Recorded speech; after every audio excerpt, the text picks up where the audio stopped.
What's up guys, Blaze here, and I got a tweet sent to me maybe 2 or 3 days ago on Twitter by a friend who said I should make a top ultimate moves of Xenoverse 2 video. So I decided, hey, that's not a bad idea, why not, let's do it, right? The opponent that I picked in this video for the training mode is 100% full power Frieza because he has the most, or the second most health next to Omega Shenron. Omega Shenron has the most health in the game.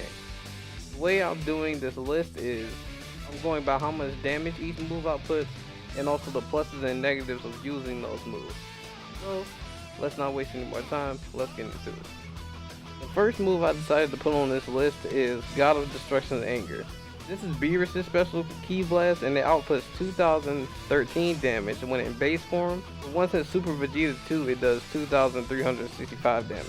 The move isn't ranked one of the highest in my opinion of best moves to use because of the damage output.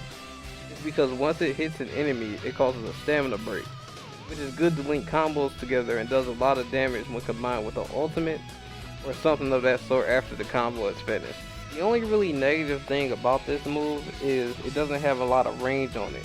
So if you're doing a combo and you knock someone far away and try to link the Ki Blast while they're flying away, it might not hit them because of the range that it has on the combo. So what I try doing, this is me personally, I'll maybe do a 2-3 hit combo and then throw the Ki Blast in so I can link the combo with another one. And then you can, depending on preference, you can throw in a Strike Super or Ultimate or maybe a Ki Blast Ultimate, something like maybe Kamehameha or Final Flash, something like that. And you can get even more damage off of doing that. That's just how I use the move personally. Second is the Big Bang Kamehameha. This is Gogeta's ultimate Ki Blast move. This move is easily the best, if not one of the best moves to use because of how much damage it outputs. Me personally, the move is hard to hit versus a player in PvP or a regular match. So this move is kind of like, at least for me, a PvE type of raid, grade 8 type of deal. This move does 9,663 damage in base form. When combined with Super Vegeta, it upscales to 11,236 damage. So for the grade 8 missions or the raids, whenever they decide to drop one with a grade 8 in, I'm not sure if there's one now, I would probably use this move, especially if you have no problems landing on the enemy. And the same goes for PvP. If you have no problems landing a move like this, I mean, by all means go ahead and use it because when you use Super Vegeta 2, the damage output on that is crazy. The third move I decided to put on this list is Vegeta's final Kamehameha. This move I believe is the second most powerful in the game that I've tried at least damage wise. The first one would be 100 times Big Bang Kamehameha. This move does 8,945 damage when in base form, but when combined with Super Vegeta 2 it upscales to 11,088 damage. Compared to Big Bang Kamehameha's 11,236 damage. I find this move a little easier to hit in my opinion in like PvE and parallel quests, but it's even easier to hit against the grade 8 targets of course because they're a little bigger and they don't move as fast.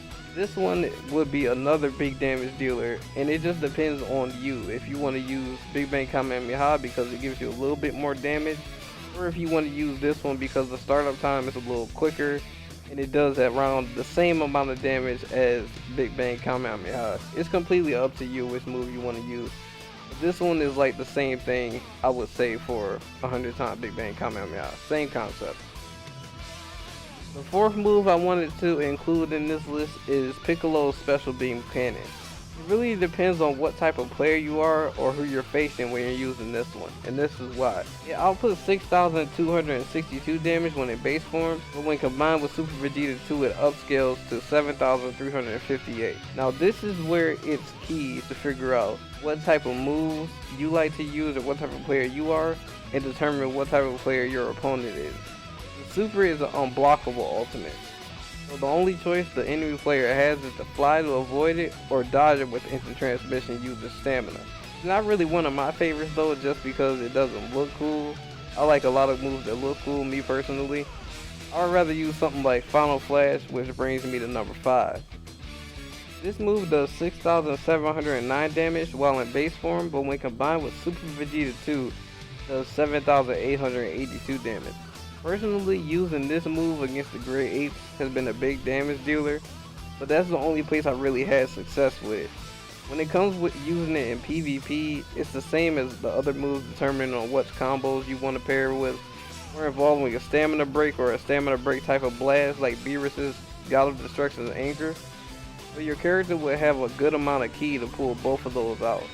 Be careful when using this move though, because the startup time before the blast is actually released is a good amount of time, so you can be guard broken if you miss or fire at the wrong time.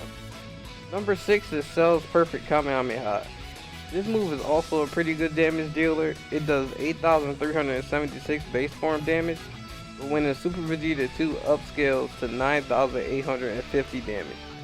Personally, I would use this in PvP and PvE because of the damage, and also it's easier for me to hit an enemy with this rather than something like Final Flash.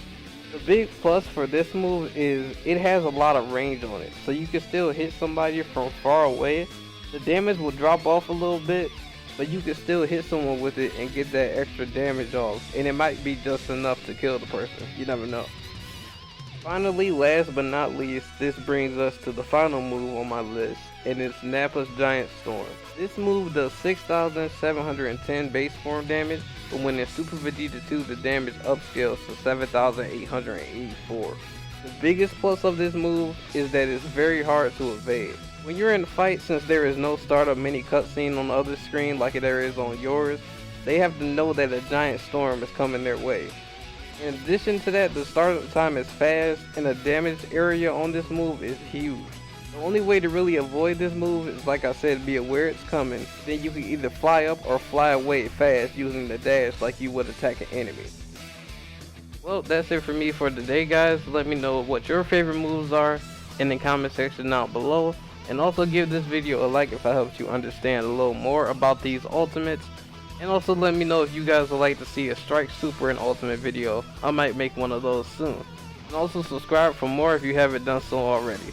I'll see you guys on the next one.